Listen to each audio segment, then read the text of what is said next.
একটা কথা সবসময় মনে রাখবে ভাই, তোমরা তোমাদের শিক্ষার জীবনে, শিক্ষার লাইফে কখনো কোনো জিনিস কম হতে দিবে না।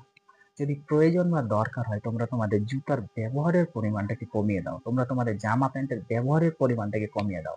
তোমরা তোমাদের কাপড়ের ব্যবহারের পরিমাণটাকে কমিয়ে দাও। কিন্তু শিক্ষার লাইফে, শিক্ষার জীবনে কখনো কোনো জিনিস কম হতে দিবে না। কারণ শিক্ষা হচ্ছে লাইফের একটা বেসিক নিডস। আর যদি তুমি দুটো জামা প্যান্ট নিয়ে একটা বছর কাটিয়েও দাও তাহলে কিন্তু তাতে কোনো কিছু আসে যাবে না। কিংবা সেই দুটো জামা প্যান্ট নিয়ে আগামী ২ বছরও যদি তুমি কাটিয়ে দাও তাতেও কিন্তু কোনো কিছু আসে যাবে না।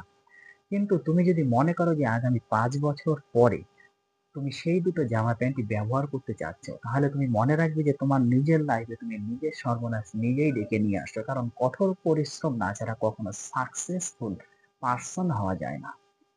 কঠোর পরিশ্রম তোমাকে এখন থেকে করতে হবে। তুমি হয়তো এখন কিছুই জানো না, তোমার কাছে সবকিছু শূন্য, কিন্তু এই শূন্য থেকে তোমাকে 100 এ পৌঁছাতে হবে সাকসেস হওয়ার জন্য। প্রত্যেকটি সাকসেসফুল পার্সনের পিছনে রয়েছে তাদের অদম্য কঠোর পরিশ্রম, এবং এই পরিশ্রমটা তারা কিন্তু অর্জন করেছে সবসময় শিক্ষা থেকে। সুতরাং শিক্ষার জন্য কখনো কোনো জিনিস যেন কম না হয়, এই জিনিসটা তোমাদের সবসময় মাইন্ডের মধ্যে রাখতে হবে।